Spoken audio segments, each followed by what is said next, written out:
Hi guys, my name is Diana Dubbs. I am the Director of Business Development managing the Eastern region for DreamLife Recovery Center.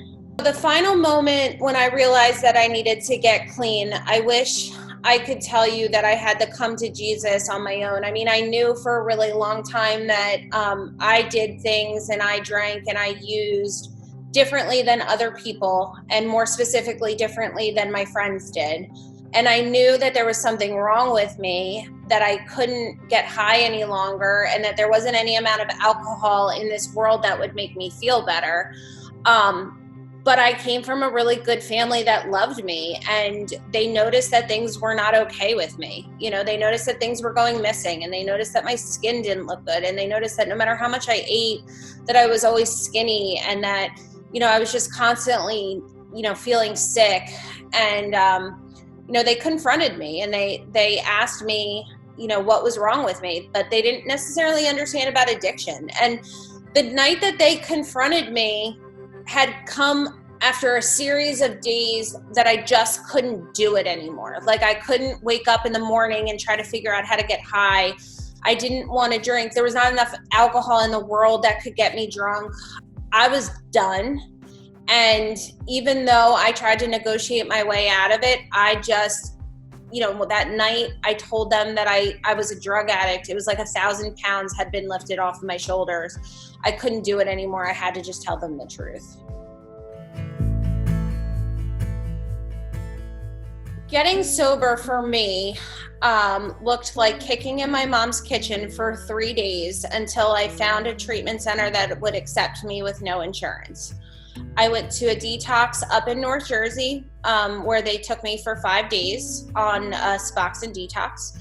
And when I got picked up from detox, I thought I was going home, because that detox talked to me about outpatient, and they talked to me about NA or going to AA. And I thought that's what treatment was. Like, I thought treatment was getting the drugs out of your system and then going to a program of recovery, and then you would be okay. But when I got picked up from that detox, you know, my family had other plans for me, because I had gotten into a whole bunch of trouble, and nobody wanted to be around me. Like, I had created so much damage in that time of my addiction that nobody wanted to be around me. And I was safer in detox and safer in treatment than I was going to be at home. So they started going the wrong way on the turnpike. I thought we were headed back to New Jersey, and they started going deeper into Pennsylvania, and they dropped me off at this treatment center in Central PA. And I had no idea what that was going to look like. You know, I had no idea that treatment taught you how to live again. They taught you how to communicate. They taught you coping skills. I didn't know how to live a Saturday sober. I didn't know how to talk to people. I didn't know how to make friends. I didn't know how to do anything. And I spent 32 days in that treatment center, and I learned all of those things. And I came out, and the night that I came out was Thanksgiving morning, 2013. And they told me when I discharged from that treatment center that I had to go surround myself with people who were like me. So I remember sitting at Thanksgiving dinner.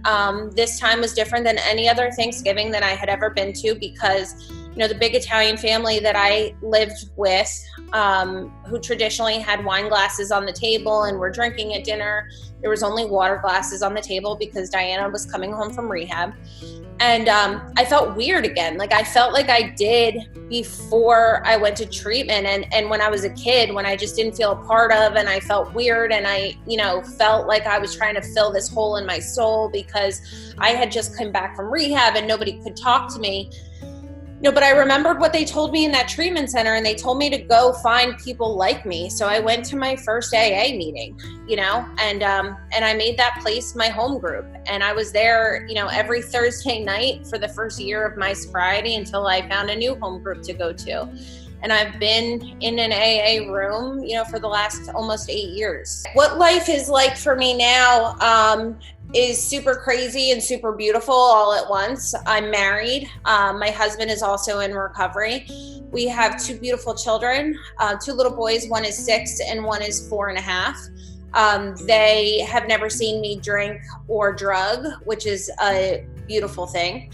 I am active in my program of recovery. So I am super active in Alcoholics Anonymous. I have a sponsor, I have a home group, I have commitments, I have things that I do for my program of recovery, and I have to do all those things if I want to stay sober, and I get to help people all the time. Life isn't perfect though. Life is not perfect by any means.